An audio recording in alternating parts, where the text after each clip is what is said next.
Hello student, exam গ্রাভিটিতে তোমাদের প্রত্যেককে স্বাগত জানাই। আগের দিন আমরা সেল চ্যাপ্টারটা স্টার্ট করেছিলাম। সেল অর্থাৎ যাকে আমরা বাংলায় কোষ বলি। আগের দিন যতটা পড়ানো হয়েছিল ঠিক তার পর থেকে আজকে স্টার্ট করব, ঠিক আছে? আগের দিন পার্ট 1 হয়েছিল, ক্লাস নাম্বার 1 হয়েছিল, আজকে হচ্ছে পার্ট 2 ক্লাস নাম্বার 2, ঠিক আছে? তো আমি এরপর থেকে স্টার্ট করার আগে আগের দিন যেগুলো পড়িয়েছিলাম একটু শর্টে বলে নিই, জাস্ট বিশাল কিছু বলবো না, জাস্ট তোমাদের রিমাইন্ড করিনি একবার। এই ছিল আমাদের সেলের মধ্যে আমরা পড়েছিলাম কী কী, একদম বেসিক জিনিস কটা পড়েছিলাম, ইন্ট্রোডাকশনটুকু পড়েছিলাম বলতে পারো, তারপরে আমরা ডিটেলসেও গিয়েছিলাম। ইন্ট্রোডাকশন কী পড়েছিলাম না, সেল কবে আবিষ্কার হয়েছিল, যখন সেল আবিষ্কার হয় কীভাবে আবিষ্কার হয়েছিল, কত সালে আবিষ্কার হয়েছিল, মৃত কোষ আবিষ্কার হয়েছিল, রবার্ট হুক আবিষ্কার করেছিলেন, তারপরে সজীব কোষ কোথায় কীভাবে কত সালে আবিষ্কার হয়েছিলেন, বা ছোট কোষ, বড় কোষ, লম্বা কোষ, মাঝারি কোষ, যেগুলো হয় সেল ফ্যাক্ট, সেগুলো সম্বন্ধে আমরা ডিটেলসে পড়েছিলাম।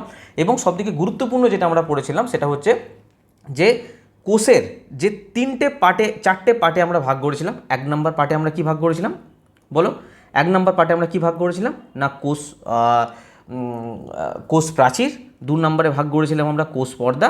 3 নম্বরে ভাগ করেছিলাম আমরা নিউক্লিয়াস। 4 নম্বরে ভাগ করেছিলাম আমরা সাইটোপ্লাজম, ঠিক আছে? এই চারটে বলেছিলাম মেন পার্ট।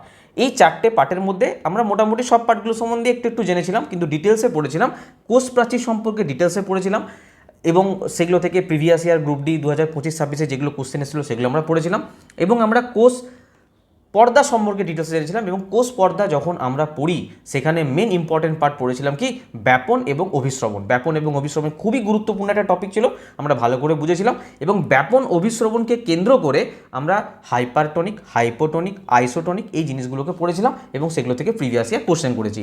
যারা এখনও পর্যন্ত ক্লাসটা দেখোনি, চেষ্টা করবে একটু ক্লাসটা দেখে নেওয়া, তাহলে এই ক্লাসটা বুঝতে পারবে, ওটা না দেখলেও বুঝতে পারবে, কিন্তু চেষ্টা করবে ক্লাসটা দেখে নেওয়া, তাহলে কোষ সম্বন্ধে তোমাদের আর কোনো ডাউট থাকবে না, ঠিক আছে? আচ্ছা, আজকে আমরা যেটা পড়বো সেটা হচ্ছে সাইটোপ্লাজম। আমি তোমাদের আগেই বলেছিলাম যে কোষের যে মেন চারটে পার্ট কী কী বললাম, আরেকবার রিপিট করছি: কোষ পর্দা, কোষ প্রাচীর, সাইটোপ্লাজম, নিউক্লিয়াস। তো এই যে চারটে পার্ট, তার মধ্যে আমরা কোষ পর্দা, কোষ প্রাচীরটা পড়েছিলাম, আমরা সাইটোপ্লাজমটা আজকে পড়বো। এবং এখানে একটা জিনিস তোমাদের রিমাইন্ড করে দিই, আমি বলেছিলাম তোমাদেরকে, কি বলেছিলাম না, দু ধরনের যে কোষ হয়, একটা হচ্ছে প্রোক্যারিওটিক, একটা হচ্ছে ইউক্যারিওটিক। এই যে দু ধরনের কোষ আছে, তার মধ্যে আমি বলেছিলাম যে কোষীয় অঙ্গাণু কার মধ্যে কোনটা আছে এটা আমাদের খুব গুলিয়ে যায়, প্রচণ্ড গুলিয়ে যায়। যে স্যার প্রোক্যারিওটিকের মধ্যে সাইটোপ্লাজম আছে না নেই, ইউক্যারিওটিকের মধ্যে স্যার প্রোক্যারিওটিকের মধ্যে গলগি বস্তু থাকে, এন্ডোপ্লাজমিক রেটিকুলাম থাকে, না প্লাস্টিড থাকে, না এদের লাইসোজোম থাকে, না নিউক্লিয়াস থাকে, এগুলো গুলিয়ে যায়। সেই জন্য আমি তোমাদের বলেছিলাম যে প্রোক্যারিওটিক কোষে যেগুলো আছে সেগুলো তো আমার ইউক্যারিওটিক কোষে থাকবেই থাকবে। আবার কি হবে না, ইউক্যারিওটিক কোষে এক্সট্রা কিছু কোষীয় অঙ্গাণু এক্সট্রা থাকবে। তো আমরা আগে দেখেছিলাম যে প্রোক্যারিওটিক কোষে 5টা জিনিস প্রস্তুত, মানে এর মধ্যে ছিল। এই 5টা জিনিস কিন্তু ইউক্যারিওটিক কোষের মধ্যেও থাকবে, এবং ইউক্যারিওটিক কোষে যেগুলো এক্সট্রা থাকবে সেগুলো আমরা লাস্টে পড়বো। ক্লিয়ার? আমি কি কি বলেছিলাম, প্রোক্যারিওটিক কোষে কি কি থাকবে? বলেছিলাম, কি বলেছিলাম বলো? বলেছিলাম সেল ওয়াল থাকবে, মানে কোষ প্রাচীর। 2 নম্বরে আমি তোমাদের বলেছিলাম যে এখানে সেল মেমব্রেন থাকবে, মানে কোষ পর্দা যেটাকে বলা হয়। 3 নম্বরে বলেছিলাম সাইটোপ্লাজম থাকবে, প্রোক্যারিওটিক থাকবে, ইউক্যারিওটিক থাকবে। 4 নম্বরে বলেছিলাম রাইবোজোম থাকবে, এবং 5 নম্বরে আমি তোমাদের বলেছিলাম যে ক্রোমোজোম থাকবে। এই 5টা যে জিনিস আছে না, এই 5টা জিনিস তোমাদের প্রোক্যারিওটিক কোষও পাবে, ইউক্যারিওটিক কোষও পাবে, বোঝা গেছে? এবং ইউক্যারিওটিক কোষে এক্সট্রা কিছু পাবো, সেগুলো আমরা লাস্টে জানবো। তো আমাদের এই 5টা জিনিসের মধ্যে সেল ওয়াল কোষ প্রাচীর পড়া হয়েছিল, সেল মেমব্রেন কোষ পর্দা পড়া হয়েছিল। আজকে আমরা কি পড়বো? সাইটোপ্লাজম পড়বো, রাইবোজোম পড়বো, ক্রোমোজোম পড়বো। তাহলে আমাদের এই 5টা পার্ট শেষ হলো। তারপর আমরা ইউক্যারিওটিকে এক্সট্রা যেগুলো পাই সেগুলো পড়বো। ক্লিয়ার? চলো দেখো, সাইটোপ্লাজমে একটা সিম্পল জিনিস দেখো, এই ছবিটা ঠিক আছে তোমরা দেখছো, ওকে? আমি তোমাদের যেটা বোঝাচ্ছি এখন সেটা বোঝার চেষ্টা করো। আমি তোমাদের বলেছিলাম যে এটা ধরো কোষ প্রাচীর, একটা কোষের ধরো একটা মোটামুটি চিন্তা ভাবনার জন্য তোমাদের বলছি, এটা কোষ প্রাচীর। এবং এর ভেতরে কি ছিল? এর ভেতরে ছিল কোষ পর্দা, এর ভেতরে ছিল কোষ পর্দা। এবং এটা একটা কোষ, তো কোষ প্রাচীর বাইরে, কোষ পর্দা ভেতরে। এবং আমি বলেছিলাম যে এর ভেতরে একটা বড় পার্ট থাকে যেটাকে কি বলা হয়? নিউক্লিয়াস বলা হয়। কি বলা হয়? নিউক্লিয়াস। এবং নিউক্লিয়াসের এই এই তোমার যে কোষ পর্দা আছে, কোষ পর্দার ভেতরে এবং নিউক্লিয়াসের বাইরে যে তরল পদার্থটা থাকে সেইটাই হচ্ছে আমার কি? সাইটোপ্লাজম। এবং সাইটোপ্লাজম আলোচনা করতে গিয়ে একটা জিনিস আমি আলোচনা করেছিলাম, সেটা হচ্ছে প্রোটোপ্লাজম। আমি প্রোটোপ্লাজম কি বলেছিলাম না, এই যে কোষ পর্দা, এই কোষ পর্দার পুরো ভেতরে যে লিকুইড পার্টটা থাকে, নিউক্লিয়াস ধরে, নিউক্লিয়াস বাদ দিয়ে নয়, নিউক্লিয়াসটাকে ধরে, কারণ নিউক্লিয়াসের মধ্যেও তো তরল পদার্থ থাকে না, নিউক্লিওপ্লাজম থাকে, যখন আমরা নিউক্লিয়াস পড়বো তখন পড়াবো, দেখবি নিউক্লিয়াস রস থাকে। তো ওইটার মধ্যে পুরো কোষ পর্দার ভেতরে এই নিউক্লিয়াস এবং সাইটোপ্লাজম এই দুটোকে মিলে আমি কি বলতে পারি না প্রোটোপ্লাজম। বোঝা গেল? যখনই আমি প্রোটোপ্লাজম থেকে এই নিউক্লিয়াসটাকে বাদ দিয়ে দেবো, বাকি যে পদার্থটা পড়ে থাকবে সেইটাই হচ্ছে সাইটোপ্লাজম। এই জিনিসটা কীরকম না অর্ধ তরল টাইপের, এবং এর মধ্যেই সমস্ত কোষীয় অঙ্গাণুগুলো আমাদের থাকে, যেমন গলগি বডি থাকে, এন্ডোপ্লাজমিক রেটিকুলাম থাকে, মাইটোকন্ড্রিয়া থাকে, লাইসোজোম থাকে, প্লাস্টিড থাকে, নিউক্লিয়াস থাকে, যা কিছু থাকে সমস্ত কিছু কিন্তু এই তরল ধাত্রের উপরে থাকে। ক্লিয়ার? আচ্ছা, এখানে একটা প্রশ্ন আসতে পারে যে সাইটোপ্লাজমের মধ্যে যে সমস্ত কোষীয় অঙ্গাণুগুলো থাকে সেগুলো তো পর্দাবৃত থাকে, পর্দা ঘেরা থাকে, কিন্তু যদি আমি প্রোক্যারিওটিক কোষের ক্ষেত্রে বলি, প্রোক্যারিওটিক কোষের ক্ষেত্রে যেহেতু কোনো সুগঠিত নিউক্লিয়াসই থাকে না, সেই জন্য কোনো পর্দা ঘেরা কোষীয় অঙ্গাণু থাকে না, এটা মাথায় রাখবে। ঠিক আছে? সাইটোপ্লাজম সম্বন্ধে আর বেশি কিছু জানার নেই, জাস্ট এইটুকুই তোমাদের ধারণা রাখো, ব্যাস এইটুকুই। ঠিক আছে? তো সাইটোপ্লাজম সম্পর্কে কিছু কোশ্চেন এসেছিলো আরআরবি গ্রুপ ডি 2025-26, সেই কোশ্চেনগুলো আমরা একটু দেখে নেবো। আচ্ছা, পিডিএফ নিয়ে কেউ বেশি চিন্তিত হও না, সমস্ত রকম আমাদের কাছে সমস্ত কিছু রয়েছে। পিডিএফ আমাদের তোমাদের বলেছি যখন চ্যাপ্টারটা শেষ হবে আমাদের টেলিগ্রাম চ্যানেলে যুক্ত থাকো। ঠিক আছে? টেলিগ্রাম চ্যানেলে আমি দিয়ে দেবো পিডিএফ, চিন্তা নেই। আর সবথেকে বেস্ট বলছি বারবার, যদি তোমরা খাতায় নোট বানিয়ে পড়তে পারো সবথেকে বেস্ট হয়। ঠিক আছে? চলো, তো কোশ্চেন কী আছে দেখা যাক।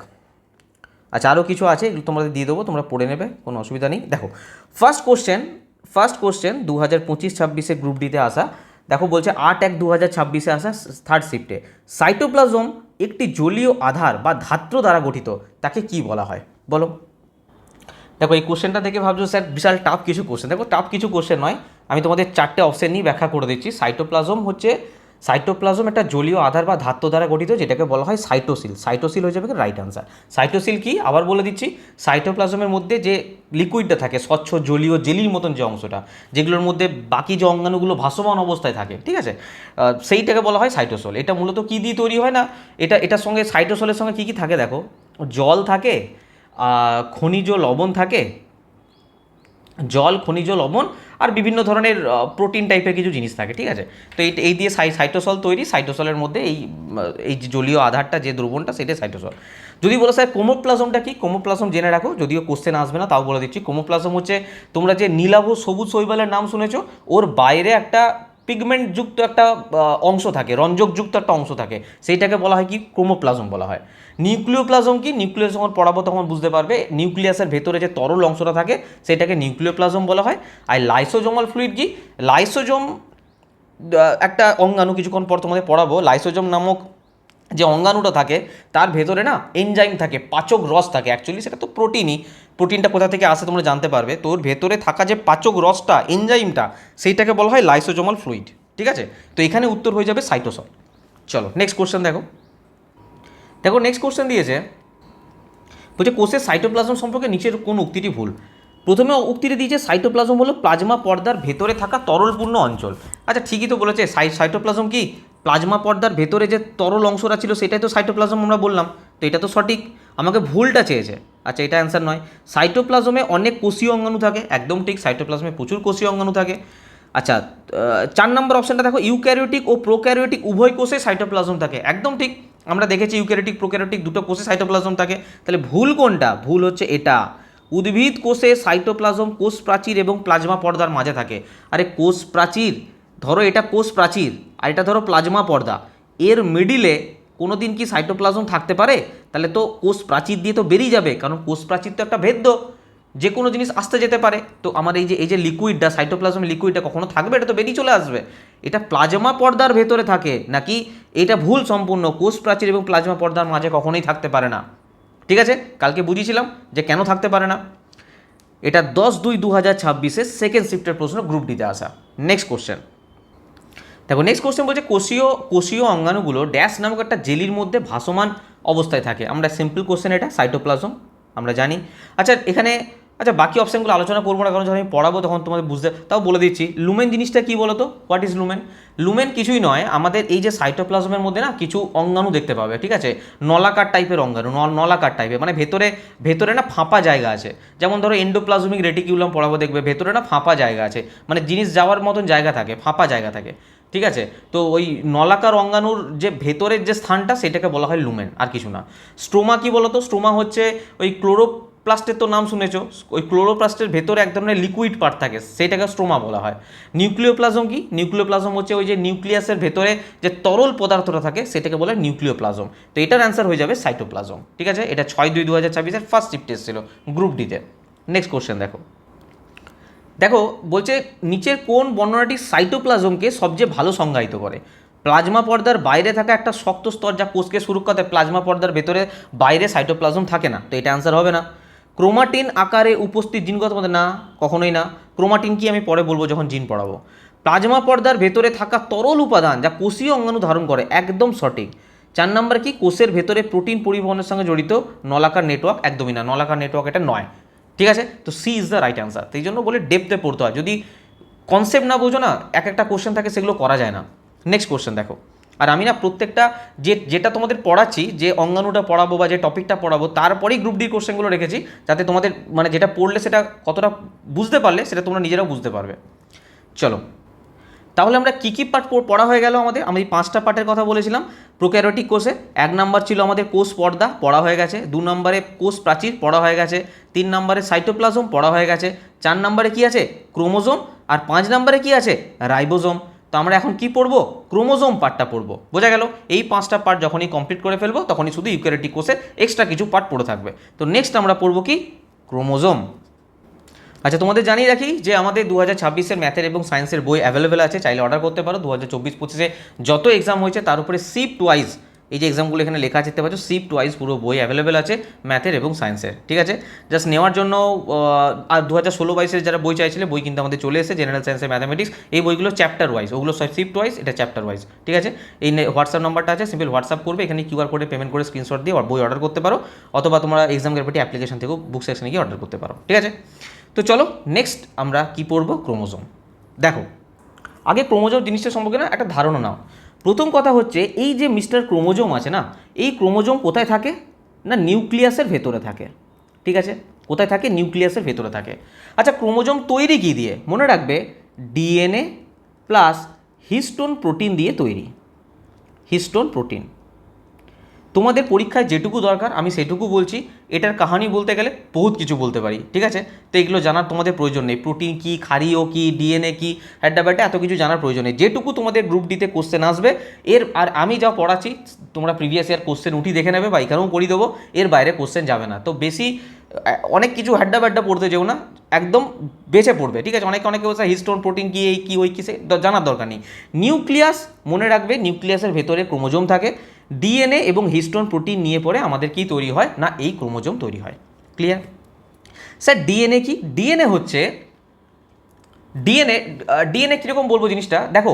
অ্যাকচুয়ালি ডিএনএ এমনটা নয় যে পুরো ডিএনএটাই, দেখো আমি কি বলতে চাইছি ভালো করে বোঝার চেষ্টা করবে।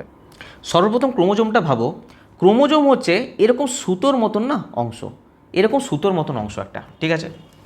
যেগুলো প্রোক্যারিওটিক কোষ সেখানে আমি কি বলেছি যে নিউক্লিয়াস সুগঠিত নয়, তো সেখানে কি হবে? সিঙ্গেল একটা এরকম পড়ে থাকবে, একটা সিঙ্গেল সুতোর মতো পড়ে থাকবে। তো প্রোক্যারিওটিক কথা বলে কোনো লাভই নেই। আমরা বলছি ইউক্যারিওটিকের কথা, যেখানে সুগঠিত নিউক্লিয়াস থাকে এবং নিউক্লিয়াসের ভেতরে ক্রোমোজোম থাকে। এই যে সুতোর মতন যে জিনিসটা না, এটা দ্বিতন্ত্রী, মানে এরকম টাইপের দ্বিতন্ত্রী, ঠিক আছে। মেনলি ক্রোমোজোম হচ্ছে জীবের একটা বংশগতির প্রধান বাহক বলতে পারো, ঠিক আছে। বংশগতির প্রধান বাহক যদি বলতে হয় যে ক্রোমোজোমের অংশ কী কী, দেখো অংশ অনেক কিছু আছে। ক্রোমোজোমের ক্রোমাটিড আছে, সেন্ট্রোমিয়ার আছে, কাইনেটোকোর আছে, টেলোমিয়ার আছে, স্যাটেলাইট আছে, কিন্তু এগুলো থেকে সাধারণত তোমাদের প্রশ্ন দেয় না।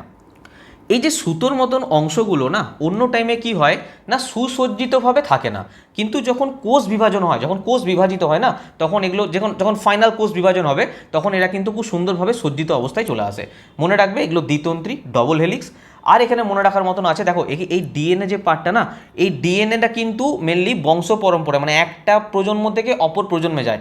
এমনটা ভাববে না যে ডিএনএর পুরো একটা অংশ চলে গেল, ডিএনএর না কিছু পার্ট যায়, কিছু পার্ট। সাপোজ ধরো এটা ধরো ডিএনএ, তো এটা ধরো ডিএনএ না অনেকগুলো সেগমেন্টে বিভক্ত, এই সেগমেন্ট, এক একটা সেগমেন্টকে বলা হয় কি জিন। কি বলা হয়? জিন। আর এই এক একটা জিনই পরবর্তী প্রজন্মে বংশ পরম্পরায় এগুলো যেতে থাকে, চলতে থাকে। অনেকে বলে না এ দাদুর মতন দেখতে, এ বাবার মতন দেখতে, বা বাবার মতন এই গুণটা পেয়েছে, বা দাদুর মতন এই গুণটা পেয়েছে। এই যে বংশ পরম্পরায় যে পরবর্তী প্রজন্মে যে যাচ্ছে, কিসের মাধ্যমে যাচ্ছে না এই জিনের মাধ্যমে যাচ্ছে। বোঝা গেল? তো জিন হচ্ছে বংশগতির মূল একক, যাকে বলা হয় ইংলিশে বেসিক ইউনিট অফ হেরিডিটি। ঠিক আছে, এটা একটা কি, এটা ডিএনএর একটা সেগমেন্ট, শুধু অনেকগুলো যদি সেগমেন্টকে ভাগ করা হয় ডিএনএকে, এক একটা সেগমেন্টকে জিন বলা হয়, আর এই এক একটা জিন পরবর্তী প্রজন্মে যায়। বোঝা গেল? কিছুক্ষণ আগে আমি তোমাদের লোকাস সম্পর্কে বলছিলাম না, লোকাস জিনিসটা কি জানো? লোকাস হচ্ছে জিন ক্রোমোজোমের ভেতরে একটা নির্দিষ্ট জায়গায় থাকে। আমি তোমাদের প্রথমে বললাম যে ক্রোমোজোমের মধ্যে ডিএনএ আর হিস্টোন প্রোটিন নিয়ে তৈরি, ডিএনএটা অনেকগুলো জিনের সেগমেন্ট নিয়ে তৈরি। তো এই জিনটা ক্রোমোজোমের ভেতরে যে নির্দিষ্ট জায়গাটা থাকে, সেই জায়গাটাকে বলা হয় লোকাস। ক্লিয়ার? আরেকটা তোমরা শব্দ শুনে থাকবে যেটাকে বলা হয় অ্যালিল। এই অ্যালিল জিনিসটা কি, যখন আমি তোমাদের পড়াবো, অন্য একটা চ্যাপ্টার আছে মোটর গাছের যে মেন্ডেলিফের ব্যাপার পড়বে, তখন বুঝতে পারবে অ্যালিল জিনিসটা কি না। জিনের যখন বিভিন্ন রকম রূপ দেখবো আমরা, সেই জিনিসটাকে বলবো অ্যালিল। যেমন দেখো, চোখের কালো রঙের জন্য একরকম রূপ হয়, চোখের দেখবে কারো কারোর হয় কি নীল রঙের চোখ হয়। তো এই যাকে অ্যালিল থেকে খুব একটা আসে না, অ্যালিল যখন আমি পোটার কাজ পড়াবো তখন নাহলে একসঙ্গে জিনিসগুলো গুলি ফেলবে। তো ক্রোমোজোম জিনিসটা বোঝা গেল। আমি আরেকবার শর্টে বলছি, ক্রোমোজোম থাকে নিউক্লিয়াসের ভেতরে, যেটা কিনা ডিএনএ আর হিস্টোন প্রোটিন নিয়ে তৈরি। এই ডিএনএটা কি, আর এগুলো কি সুসজ্জিতভাবে থাকে না, কিন্তু কোষ বিভাজনের সময় যখন ফাইনাল ডিস্ট্রিবিউশন হয় তখন এগুলো সুসজ্জিতভাবে থাকে।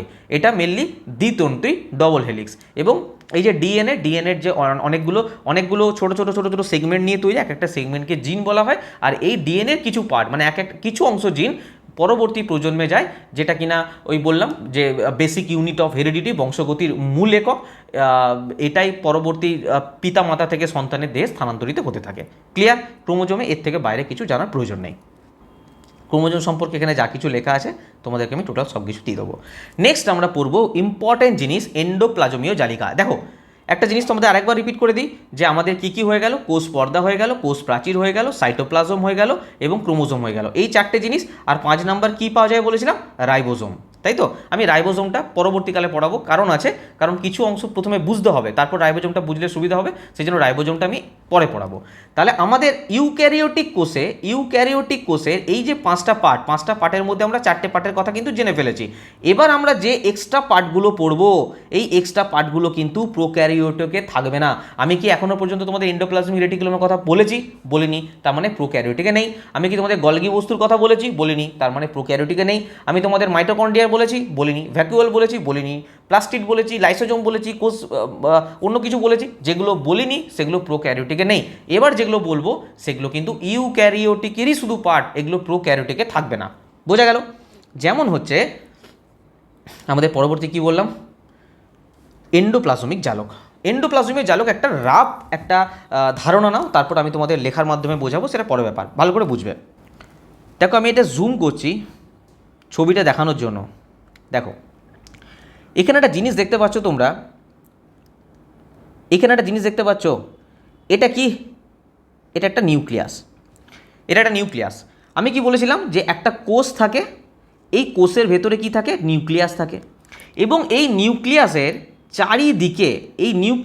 চারিদিকে এই এন্ডোপ্লাজমীয় জালক থাকে। ঠিক আছে, দেখতে পাচ্ছ তোমরা সেটা, যে এটা যদি নিউক্লিয়াস হয়, নিউক্লিয়াসের চারিদিকে আমি তোমাদের ড্রয়িং করে দেখাচ্ছি। দেখো, এই যে পার্টটা, এই যে পার্টটা আছে, এই যে পার্টগুলো কি, এই পুরো পার্টটাই হচ্ছে এন্ডোপ্লাজমীয় জালক বা এন্ডোপ্লাজমিক রেটিকুলাম বলা হয় ইংলিশে। এবার একটা জিনিস লক্ষ্য করে দেখো, এখানে এই দিকে যে এন্ডোপ্লাজমীয় জালকটা রয়েছে, দেখো এন্ডোপ্লাজমীয় জালকটা জিনিসটা কি? জিনিসটা হচ্ছে এটা একটা ফাঁপা নেটওয়ার্কের মতন, ভেতরটা কিন্তু ফাঁপা আছে, এমনটা নয় যে নিরেট, এই ভেতরটা কিন্তু সম্পূর্ণ ফাঁপা থাকে। এর ভেতর দিয়ে কিন্তু এক জায়গা থেকে একটা জায়গাতে বস্তু স্থানান্তরিত হতে পারে। কি বস্তু স্থানান্তরিত হতে পারে একটু পরে জানতে পারবে। এবার একটা জিনিস লক্ষ্য করে দেখো, যে এই যে এন্ডোপ্লাজমীয় এই দিকে যে জালকগুলো আছে এর গায়ে দেখতে পেয়েছো ছোটো ছোটো ছোটো ছোটো ছোটো ছোটো কোনা কোনা কোনা কোনা কোনা কোনা রয়েছে, দেখতে পেয়েছো ছোটো ছোটো কোনাগুলো রয়েছে। এই কোনাগুলো কি? এই কোনাগুলো হচ্ছে রাইবোজোম। এই কোনাগুলো কি? এই কোনাগুলো হচ্ছে রাইবোজোম। স্যার রাইবোজোম কী জিনিস এ তো জানি না। রাইবোজোম হচ্ছে এমন এক প্রকার জিনিস যা কিনা প্রোটিন উৎপন্ন করে, প্রোটিন সংশ্লেষ করে। এবার কথা বলবে স্যার আমরা তো তাহলে প্রোটিন খাওয়ার দরকার কি, আমাদের তো এখানেই প্রোটিন তৈরি হয়ে যাবে। আরে না, আমরা যে প্রোটিনটা খাই সেটা যখন ডাইজেশনের পরে ওটা কিসে পরিণত হয়? অ্যাট লাস্ট অ্যামাইনো অ্যাসিডে পরিণত হয় বা অ্যামিনো অ্যাসিডে পরিণত হয়। এই অ্যামাইনো অ্যাসিডটা বিভিন্ন জিনিসের সঙ্গে জুড়ে বিভিন্ন প্রসেসে আমাদের বডি যেভাবে নেয়, যেখানে যেরকমভাবে দরকার রাইবোসোম ঠিক সেইভাবে কী করে না প্রোটিনটাকে সংশ্লেষ করে, এইখানে যেরকমভাবে প্রোটিন লাগবে। বোঝা গেল? তো রাইবোজোমের কাজ হচ্ছে প্রোটিন সংশ্লেষ করা। ক্লিয়ার? আর এই দিকের এন্ডোপ্লাজমিক আচ্ছা এবার একটা জিনিস লক্ষ্য করো, যদি এইগুলোর এই যে ছোটো ছোটো ছোটো ছোটো বুদি বুদি টাইপের রয়েছে এইগুলোকে বললাম রাইবোজোম। ভেবে দেখো, ইমাজিন করো যদি আমি এর গায়ে হাত বুলাই, এর গায়ে হাত বুলাই একটা কীরকম অমসৃণ টাইপের লাগবে না? সেই জন্য এই জায়গাটাকে বলা হয়, এই যতটা তুমি এরকম টাইপের গায়ে রয়েছে যে জিনিসগুলো রয়েছে এই জায়গাটাকে বলা হয় অমসৃণ এন্ডোপ্লাজমীয় জালিকা, যেটাকে ইংলিশে কি বলা হয়? Rough endoplasmic reticulum. ক্লিয়ার?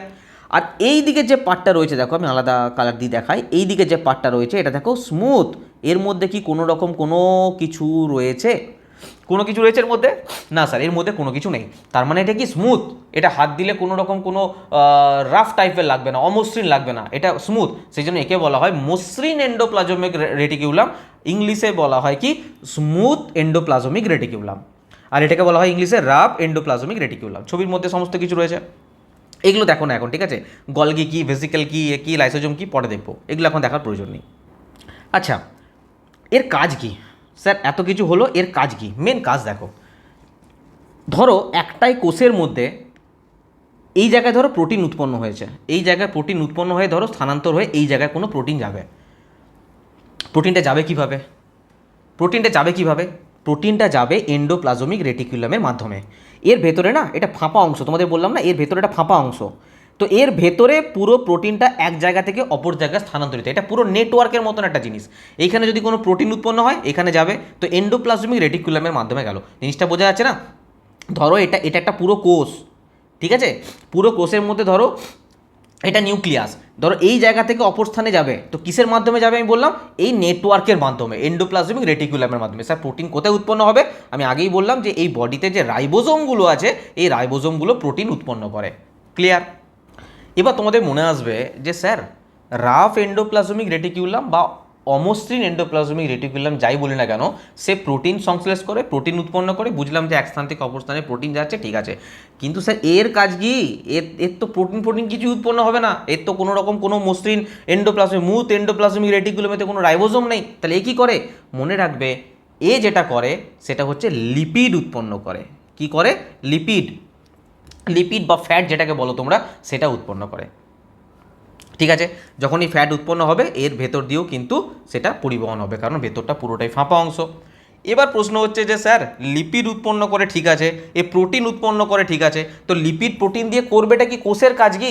মনে রাখবে, ভেরি ভেরি ইম্পর্টেন্ট। টেকনিশিয়ানের প্রশ্ন এসেছিল, গ্রুপ ডিতে বলবো না, টেকনিশিয়ানে এসেছিল, ভেরি ইম্পর্টেন্ট।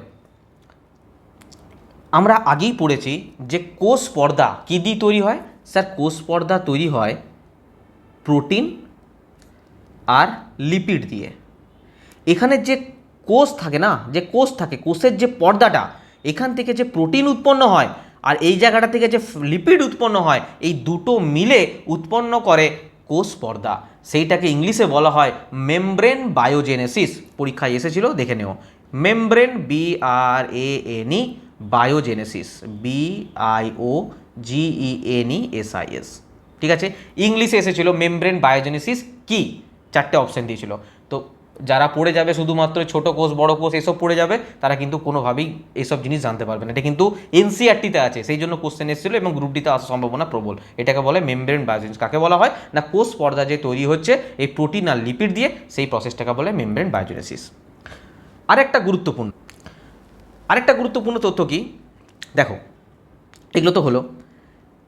আমি বললাম তোমাদের যে তোমাদের সব থেকে কাজ কার বেশি বলে মনে হচ্ছে? স্যার মসৃণটা নয়, অমসৃণ যে, কারণ তার গায়ে রাইবোজোম লেগে আছে, সে প্রোটিন উৎপন্ন করছে, প্রোটিন আমাদের অনেক কাজে লাগে। আমি যদি বলি না, এই যে স্মুথ এন্ডোপ্লাজমিক রেটিকিউলাম এর কাজ বেশি, এক তো লিপিড উৎপন্ন করছে যেটা আমাদের কোষপর্দা উৎপন্ন করতে, কোষপর্দা তৈরি করতে সাহায্য করছে, আর একটা ইম্পর্টেন্ট, যারা মেরুদণ্ডী প্রাণী আছে না, কি প্রাণী? মেরুদণ্ডী প্রাণী। মেরুদণ্ডী প্রাণী কারা? আমরা, গরু, ছাগল, কুকুর, ভেড়া, যারা আছে মেরুদণ্ডী প্রাণী যারা আছে তাদের লিভারে, লিভার তো কিছু সেল দিয়ে তৈরি না, লিভারে যে সেল থাকে এবং সেই সেলের মধ্যে যে এন্ডোপ্লাজমিক রেটিকিউলাম থাকে এবং এন্ডোপ্লাজমিক রেটিকিউলামের মধ্যে যেটা স্মুথ এন্ডোপ্লাজমিক রেটিকিউলাম থাকে, তার একটা পাওয়ার আছে। কি পাওয়ার আছে না, যে কোনো পয়জনাস জিনিস, যে কোনো ড্রাগ জাতীয় জিনিস কি করে? ডিটক্সিফাইং করে। সেটার যে ক্ষতিকর দিকটা যতটা সম্ভব সেটা ডিটক্সিফাই করে দেয়, ক্ষতিকর প্রভাবটাকে নষ্ট করে দেয়। স্যার ড্রাগ মানে কি স্যার সেইটা? আরে না, সেই ড্রাগ নয়, মেডিসিনের কথা বলা হচ্ছে। এই জন্য বলা হয় যে কিছু হলেই ফট করে মেডিসিন খেয়ে নাও, এই জিনিসটা করবে না। যখন যেখানে না খেলেই নয় মেডিসিন, যেখানে প্রয়োজন হবে সেখানে তো অবশ্যই নিতে হবে, প্রয়োজন হলে তো অবশ্যই নিতে হবে, না মেডিসিন ছাড়া তো এখনকার দিনে চলবে না। কিন্তু ফটফট মেডিসিন খাবে না, কারণ সেই মেডিসিনের মধ্যে কিছু পয়জনাস জিনিস থাকে, ঠিক আছে?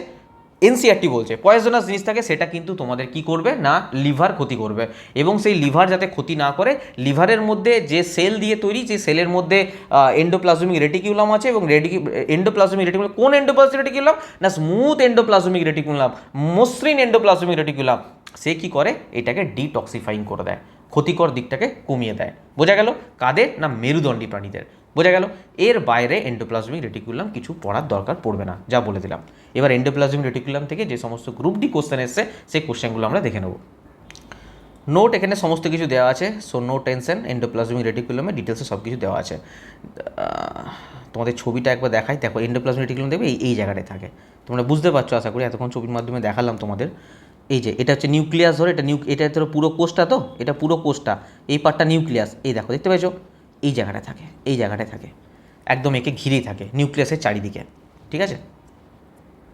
চলো ফার্স্ট কোশ্চেন, আরআরবি গ্রুপ ডিতে আসা 2/12/2025 সেকেন্ড শিফটে। বলো নিচের কোনটি মসৃণ এন্ডোপ্লাজম, যেটা আমরা পড়লাম, আদৌ কোশ্চেন ফাঁসছে কিনা দেখতে হবে তো, কোনটি মসৃণ এন্ডোপ্লাজমিক রেটিকুলামের কাজ?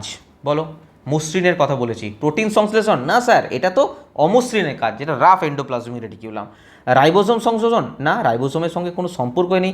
শর্করার পরিবর্তন না, কি লিপিড উৎপাদন। তাহলে দেখো যেটা পড়ালাম, কোশ্চেন এসছে গ্রুপ ডিতে। চলো নেক্সট কোশ্চেন দেখো, এখানে বলছে খসখসে বা অমসৃণ এন্ডোপ্লাজমিক রেটিকুলাম পর্দার উপরিভাগে নিচের কোন গঠনটি উপস্থিত থাকে? চোখ বন্ধ করে একটাই অ্যান্সার মারবে, রাইবোসোম। রাইবোসোমের জন্যই তো এটা অমসৃণ হয়, তাই না? নেক্সট কোশ্চেন, এটা দেখো গ্রুপ ডি 16/12/25 আসা সেকেন্ড শিফটের কোশ্চেন। বলছে অমসৃণ এন্ডোপ্লাজমিক রেটিকুলাম আর রাফ স্মুথ এন্ডোপ্লাজমিক রেটিকুলাম মসৃণ, এর মধ্যে পার্থক্যটা কি? পার্থক্য কি দেখতে পাচ্ছ? ক্লোরোফিলেতে কোনো গল্পই নেই, আর ইয়ারে পর্দার অনুপস্থিতি, এইসব কিছুই হবে না। কি হবে? এই ইজ দ্য রাইট অ্যান্সার। যেটা রাফ অমসৃণ এন্ডোপ্লাজমের রাইবোজোম থাকে, আর এসিআরে কি থাকে? এসিআর মানে স্মুথ এন্ডোপ্লাজমিক রেটিকুলামে কি থাকে? এসিআরে অনুপস্থিত, মানে রাইবোজোম থাকে না আর কি, ঠিক আছে? এটা গ্রুপ ডি 27/12/25 সেকেন্ড শিফটের। নেক্সট কোশ্চেন বলছে ইউক্যারিওটিক কোষে মসৃণ এন্ডোপ্লাজমিক রেটিকুলাম মূলত কোন কাজের জন্য দায়ী? এই কিছুক্ষণ আগে বললাম, কিসের কথা বলেছে? মসৃণের কথা বলেছে। কি হবে? লিপিড তৈরি করে এবং বীজ মুক্তকরণ করে, ডিটক্সিফিকেশন করে, ঠিক আছে? আচ্ছা আমি যে নোটগুলো দেবো না, নোটের মধ্যে লেখা আছে, কোনো টেনশন নেই তোমাদের, যে স্যার এগুলো বলে দিয়ে চলে যাচ্ছে, নোটের মধ্যে সব ডিটক্সিফাইং, বীজ মুক্তিকরণ সমস্ত কিছু দেওয়া আছে। এটা গ্রুপ ডি 3/12/25 ফার্স্ট শিফটের কোশ্চেন। নেক্সট দেখো, বলছে এন্ডোপ্লাজমিক রেটিকুলাম সম্বন্ধে নিচের কোন উক্তিটি ভুল? বলছে অমসৃণ এন্ডোপ্লাজমিক রেটিকুলাম যেটা আর এর গায়ে রাইবোসোম যুক্ত থাকে। হ্যাঁ ঠিকই, যা প্রোটিন সংশ্লেষে কাজ করে, একদম কারেক্ট, কিন্তু আমাদের ভুলটা বাঁচতে বলেছে। এন্ডোপ্লাজমিক রেটিকুলামের মধ্যে জিনগত উপাদান কখনোই না, জিনগতর কোনো কেসই থাকে না, জিনগতর কেস থাকে নিউক্লিয়াসের ভেতরে, ক্রোমোজোমের ভেতরে, এখানে কোনো জিনগতর কেস নয়। তাহলে কোন উক্তিটা ভুল? বিয়ের। আচ্ছা সির অপশনটাও দেখে নিই, এন্ডোপ্লাজমিক রেটিকুলামের কোষের ভেতরে বিশেষ করে সাইটোপ্লাজম এবং নিউক্লিয়াসের মধ্যে পদার্থের পরিবহনে সাহায্য করে। কি? এন্ডোপ্লাজমিক, এইমাত্র বললাম এন্ডোপ্লাজমিক রেটিকুলাম কি করে? কোষের ভেতরে পরিবহন করতে সাহায্য করে। প্রোটিন উৎপন্ন হলো, সাইটোপ্লাজম নিউক্লিয়াসের মধ্যে পরিবহন করবে, যা কিছু পরিবহন, কারণ ভেতরটা ফাঁপা স্থান, নেটওয়ার্কের মতন বেছানো আছে, পরিবহনের জন্যই তো আছে। মসৃণ এন্ডোপ্লাজমিক রেটিকুলাম লিপিড বা চর্বি জাতীয় অণু সংশ্লেষণ, একদম ঠিক, এটাও কারেক্ট। ভুল কোনটা? B option is the wrong answer. এটাই ভুলটা বাঁচতে বলেছে। 30/12/2025 ফার্স্ট শিফটের কোশ্চেন। নেক্সট কোশ্চেন দেখো, বলছে ইউক্যারিওটিক কোষের সাইটোপ্লাজমে পাওয়া ক্ষুদ্র নলাকার কাঠামোর নেটওয়ার্কে কি বলা হয়? কোথায় পাচ্ছে? ইউক্যারিওটিক, কারণ প্রোক্যারিওটিকের মধ্যে থাকেই না এন্ডোপ্লাজমিক রেটিকুলাম। নেটওয়ার্কের মধ্যে, আমি মাত্র নেটওয়ার্ক শব্দটা ইউজ করলাম না, ক্ষুদ্র নলাকার কাঠামোর নেটওয়ার্ক কি বলা হবে? Endoplasmic reticulum. 10/12/25 সেকেন্ড শিফটে এসেছিল। নেক্সট কোশ্চেন দেখো, বলছে অমসৃণ এন্ডোপ্লাজমিক রেটিকুলাম প্রোটিন সংশ্লেষের জন্য ড্যাশ বহন করে। কি বহন করে বলো?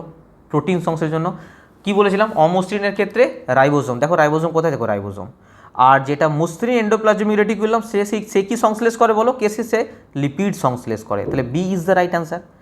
এটা দেখো 4/2/2026 লাস্ট শিফটে এসেছিল, থার্ড শিফটে। ঠিক আছে, তো এই কোশ্চেনগুলো আমাদের গ্রুপ ডিতে 2025-26 কোশ্চেন এসেছিল, দেখে নিলাম। এরপরে আমরা যেটা পড়বো, আমাদের কি হয়ে গেল? এন্ডোপ্লাজমিক রেটিকুলাম শেষ। এরপর আমরা পড়বো ইম্পর্টেন্ট, খুব ইম্পর্টেন্ট, পরীক্ষার সব থেকে বেশি কোশ্চেন এবছর এসেছিল গ্রুপ ডিতে, সেটা হচ্ছে গলগি বডি বা গলগি বস্তু। ঠিক আছে, চলো নেক্সট। গলগি বস্তু ছবি কীরকম? এরকম। প্রথমেই একটা কোশ্চেন জেনে রাখো, পরীক্ষায় আসে, সেটা হচ্ছে কে ডিসকভার করেছিলেন? নাম মনে রাখবে, ডিসকভার কে? Camillo Golgi. CAMILLOGOLGI, Camillo Golgi discover করেছিলেন। ঠিক আছে স্যার, এটা কীরকম জিনিস একটু বেসিক আইডিয়া চাই একটা। দেখো বেসিক আইডিয়া এই ছবিটার মাধ্যমে চেষ্টা করে নেওয়ার। দেখাচ্ছি, এই যে ছবিটা আছে না, একটা জিনিস লক্ষ্য করে দেখো, মনে হচ্ছে না যে অনেকগুলো থলি আকারে রাখা আছে? দেখো থলির মতন, দেখো কতগুলো থলির মতন জিনিস আছে না? তো কতগুলো থলির মতন জিনিস, মানে এরকম একটা থলি, আমি ছবি ড্রয়িং একদমই ভালো নয়, মোটামুটি বোঝানোর জন্য বলছি, একটা থলির মতন জিনিস।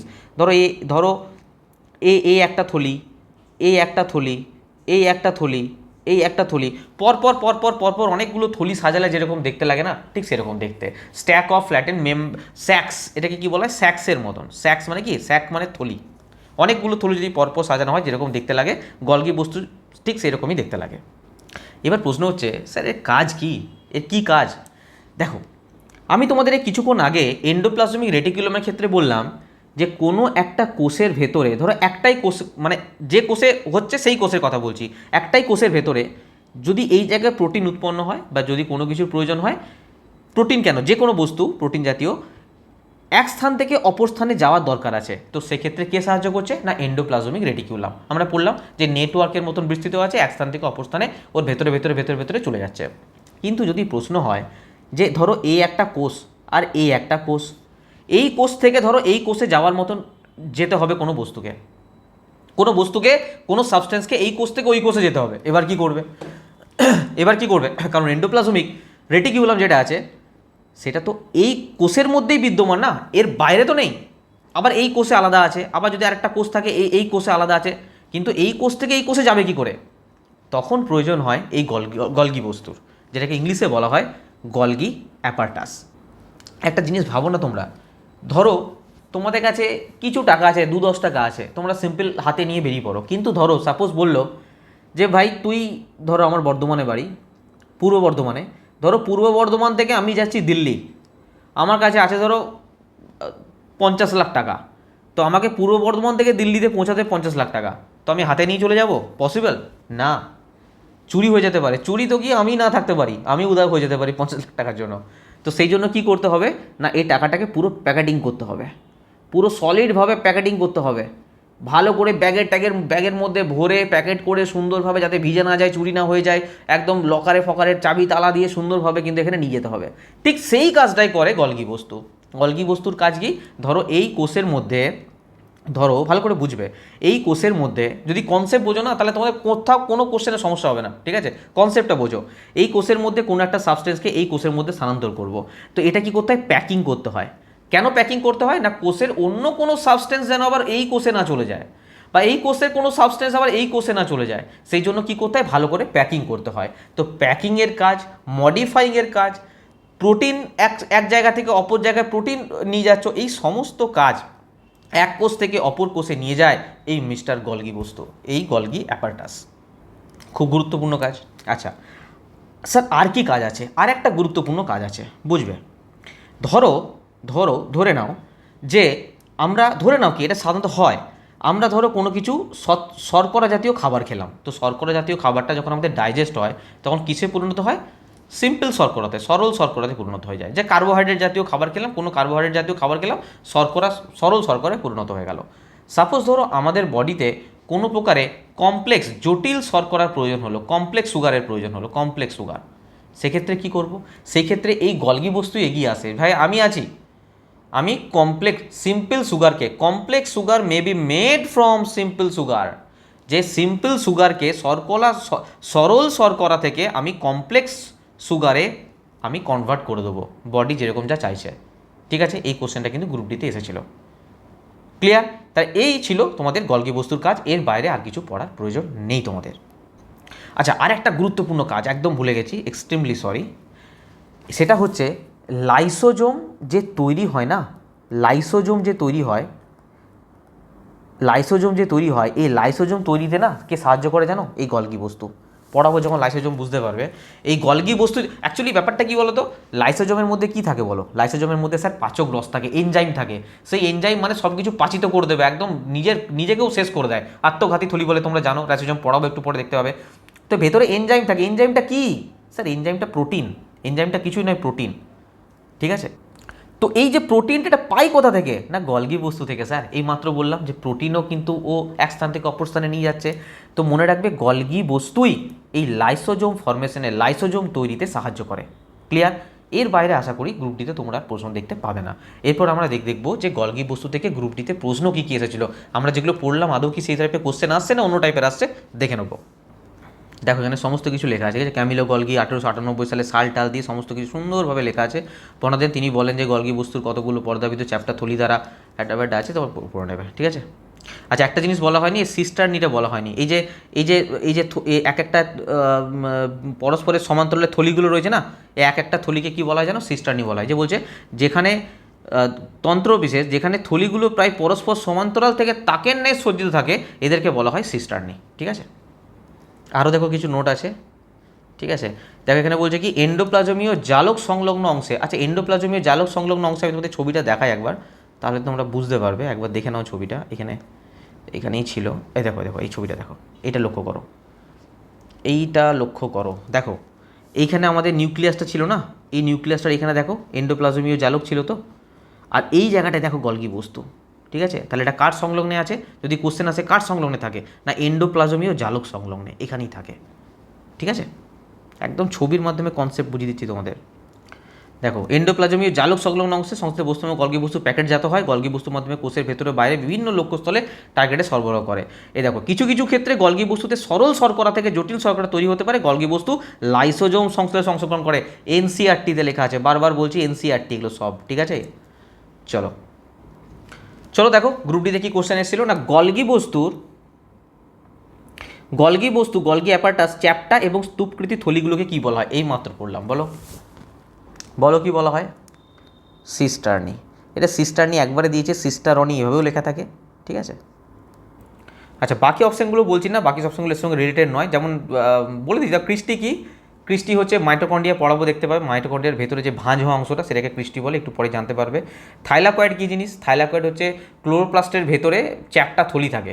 চ্যাপ্টা থলিটা কেন থাকে না, যে সালোক সংশ্লেষ যখন হয়, সালোক সংশ্লেষে চ্যাপ্টা থলি সাহায্য করে। যে ক্লোরোপ্লাস্টের ভেতরে যে চ্যাপ্টা থলিটা থাকে সেটাকে থাইলাকয়েড বলা হয়। ভেসিকল কি? ভেসিকল হচ্ছে গলগি বডি আশেপাশে যে ছোট গোলাকার যে থলিগুলো থাকে, যেগুলো বিভিন্ন বস্তু ট্রান্সপোর্টে সাহায্য করে, পরিবহনে সাহায্য করে, সেগুলোকে ভেসিকল বলা হয়। ঠিক আছে, আর সিস্টারনি তোমাদের বলেই দিলাম যে গলগি বস্তুর যে প্রধান অংশগুলো সমান্তরালভাবে একে অপরের সঙ্গে সজ্জিত থাকে, দেখালাম না, চ্যাপ্টা নলাকার থলিগুলো থাকে, তো এগুলো সে স্তূপের মতন সাজানো থাকে, এই জিনিসগুলোকে বলা হয় সিস্টারনি। ঠিক আছে, চলো এটা 29-12 কোশ্চেন, লাস্ট শিফটে এসেছিল। দেখো এই মাত্র তোমাদের পড়ালাম, গলগি বস্তুতে ঘটা কোন প্রক্রিয়াটি সংশ্লেষমূলক ভূমিকা প্রদর্শন করে? রাইবোজোম থেকে নিউক্লিক অ্যাসিড না, প্রোটিনকে অ্যামিনো অ্যাসিডের রূপান্তর না, অভিস্রবণের মাধ্যমে জল শোষণ না, D is the right answer, সরল শর্করা থেকে জটিল শর্করা। দেখো এসছে গ্রুপ ডি 6/2/2026 সেকেন্ড শিফটে আসার প্রশ্ন, সরল শর্করা থেকে জটিল শর্করায় পরিণত করে। নেক্সট কোশ্চেন, ভেসিকলের কাজ কি? কার্যকারিতায় ভেসিকল সম্বন্ধে জানতে চেয়েছে। এইমাত্র মধ্যে ভেসিকল সম্বন্ধে কি বললাম, যে গলগি বডির আশেপাশে ছোটো ছোটো যে গোলাকার তৈরিগুলো থাকে বিভিন্ন বস্তুর পরিবহনে কাজ করে। তো কী অ্যান্সার হয়ে যাবে বলো? এই ইজ দ্য রাইট অ্যান্সার। এগুলো গলগি বস্তুতে বিভিন্ন পদার্থ বহন করে আনে এবং সেখান থেকে নিয়ে যায়, ভেসিকালের কাজই হচ্ছে এটা। দেখো এগুলো তো কখনো হতে পারে না, গলগি বস্তুতে প্যাকেজিংয়ের কাজের জন্য প্রয়োজনীয় শক্তি না, নিউক্লিয়াস গঠন না, বর্জ্য পদার্থ হজম না, এগুলোকে একটাও তোমাদের আমি গলগি বডিতে পড়িয়েছি, পড়াইনি। তো ভেসিকাল জিনিসটা বোঝা গেল, ভেসিকালটা ওখানে বলা হয়নি, বলে দিলাম এখানে যে গলগি বস্তুতে ছোটো ছোটো যে মানে থলির মতন যে গলগি বডির আশেপাশে গোলাকার থলিগুলো থাকে, যেগুলো পরিবহনে মেনলি সাহায্য করে, বহন করে আনে এবং সেখান থেকে নিয়ে যায়, এই কাজগুলো করে ভেসিকাল। ঠিক আছে, 29/12/25 লাস্ট শিফটের question. Next question, Golgi body থেকে প্রচুর প্রশ্ন দিয়েছিল, কিন্তু যেগুলো বারবার রিপিটেড প্রশ্ন আমি সেগুলো নিয়ে আসিনি, কারণ ওগুলো জেনে তো তোমাদের লাভ নেই, তোমাদের নতুন প্রশ্ন শিখতে হবে, এক প্রশ্ন 10 বার করে লাভ নেই। দেখো এখানে বলছে নিচের কোন কাজটি গলগি বস্তুর সাথে যুক্ত নয়, বলো কোন কাজটি গলগি বস্তুর সাথে যুক্ত নয়। বলছে এন্ডোপ্লাজমিক রেটিকুলাম থেকে প্রাপ্ত প্রোটিনকে পরিবর্তন করে প্যাকেজ করে, একদম এটা কাজ, অবশ্যই কাজ। প্যাকেজিংয়ের কথা বললে প্যাকেজ যেখানে থাকবে সেখানে গলগি বডি আগে। এটি কোষের বাইরে বিভিন্ন পদার্থ পরিবহন করে নিঃসরণ করে, অবশ্যই। এটি লাইসোজোম গঠন করে, সেটাও বলেছি লাইসোজোম গঠন করে। এটি কোষ থেকে পদার্থের প্রবেশ এবং প্রস্থান, না এটা তো নয়, এটাই আনসার হয়ে যাবে। বলছে যুক্ত নয় বলেছে, তো কোষ থেকে পদার্থের প্রবেশ এবং প্রস্থান কে নিয়ন্ত্রণ করে বলো? কোষ পর্দা, কোষ পর্দা নিয়ন্ত্রণ করে, এটা গলগি বডি করে না। নেক্সট কোশ্চেন, এটা দেখো 5/12/25 ফার্স্ট শিফটে এসেছিল। বলো উদ্ভিদ কোষে গলগি বডি সঠিক নিচের কাজ কোনটা? কোষকে সুরক্ষা প্রদান করা। কোষকে সুরক্ষা প্রদান করা কখনোই কি গলগি বডিতে পড়ালাম কোথাও? না।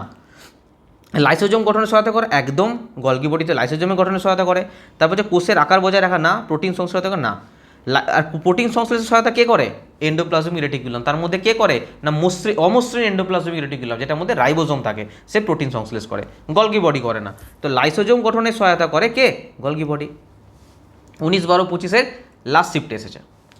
নেক্সট কোশ্চেন দেখো, বলছে নিচের কোন কোষীয় অঙ্গাণুতে সিস্টার্নি থাকে যা লাইসোজোম গঠনে জড়িত? অবশ্যই গলগি বস্তু থাকে, আদার্স কোনো নামই হবে না। নেক্সট কোশ্চেন, বলছে যদি কোনো সচল গলগি বস্তু মানে অ্যাক্টিভ গলগি বস্তু মানে চলছে, কাজ করছে আর কি, তবে না থাকে, যদি সচল কারো গলগি বস্তু না থাকে, তাহলে সেটি মূলত কোন কাজে ব্যর্থ হবে বলো? প্রোটিন সংশ্লেষে, না, প্রোটিন তো রাইবোজোম করে। এটিপ উৎপাদন, না, এটা তো মাইটোকন্ড্রিয়ায় হয়। কোষ বিভাজন, না, কিসে হবে? প্যাকেজিং এবং ক্ষরণ, প্যাকেজিং এবং সিক্রেশন, এখানে প্রবলেম হয়ে যাবে। ঠিক আছে, তো কোশ্চেন পারছো না, মানে এমনটা তো নয় যে মানে নতুন কোশ্চেন 2025-26 এসেছে, পারছো মানে একটু তো কনফিডেন্স পাবে, তাই না? চলো, গলগি বডি থেকে প্রচুর কোশ্চেন এসেছিল আগের বছর গ্রুপ ডিতে।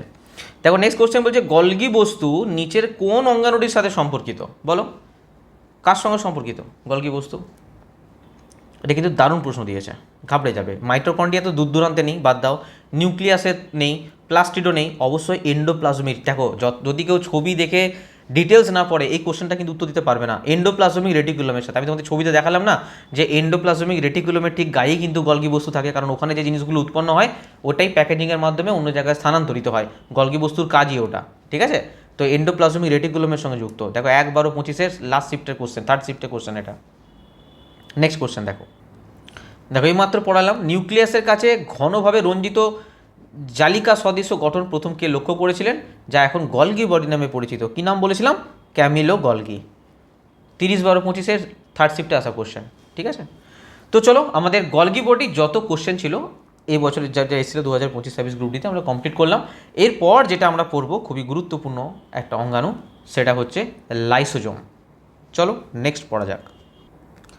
দেখো লাইসোজোম সম্পর্কে প্রথমে যেটা জানতে হবে সেটা হচ্ছে 1955-এ 1955 সালে ক্রিস্টিন দে দুবে আমরা শুনেছি, তিনি কি করেছিলেন? এটা ডিসকভার করেছিলেন। ঠিক আছে, CHRISTIAN, ক্রিস্টিয়ান দে দুবে। শিবম দুবে নয়, যে ওয়ার্ল্ড কাপ দারুণ খেলেছে আর কি। আমি ক্রিকেটের বিশাল বড় ফ্যান, তাই মাঝে মাঝে ক্রিকেটের কথা বলে ফেলি।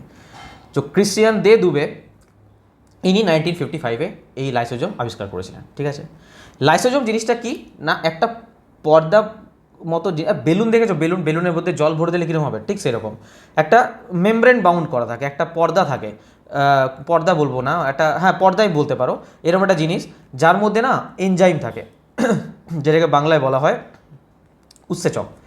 কি উৎসেচক থাকে না, ডাইজেস্টিভ ডাইজেস্টিভ এনজাইম, যেটাকে বলা হয় পাচক রস থাকে, পাচক রস। ডাইজেস্টিভ কথাটা মানে কি, মানে যে কোনো জিনিসকে পাচিত করে দেবে। যেমন আমরা খাবার খাই, আমাদের খাবার কী হয়, পাচিত হয়, বিভিন্ন রকম ডাইজেস্টিভ ফ্লুইড থাকে আমাদের যখন ডাইজেস্টিভ পড়বো দেখবে পাকস্থলিতে থাকে, এতে থাকে, লিভার থেকে আসে, বাইল জুস আসে, অনেক কিছু আসে, কী করে পাচিত করে। ঠিক সেই রকমই এর ভেতরে কী থাকে, হিউজ পরিমাণ পাচক রস থাকে, এনজাইম থাকে, ডাইজেস্টিভ এনজাইম থাকে। আর এনজাইম উৎসেচক এটা কী বলতো, এনজাইম অ্যাকচুয়ালি কী বলতো, প্রোটিন। যদি এটা প্রোটিনই হয় তাহলে একটা কথা বলো, এই যে এনজাইমটা উৎপন্ন করে, এই এই এর ভেতরে যে এনজাইমটা থাকে, যে উৎসেচকটা থাকে, উৎসেচকটা কে উৎপন্ন করে বলো? যদি কনসেপ্ট বুঝতে পারো তাহলে এই কোশ্চেনটার উত্তর দাও নিজেরা, যে এর ভেতরে যে এনজাইমটা থাকে, এনজাইমটা আসে কোথা থেকে স্যার? আসে কি কোথা থেকে? কারণ এটা প্রোটিন, তো প্রোটিন কে উৎপন্ন করছিল?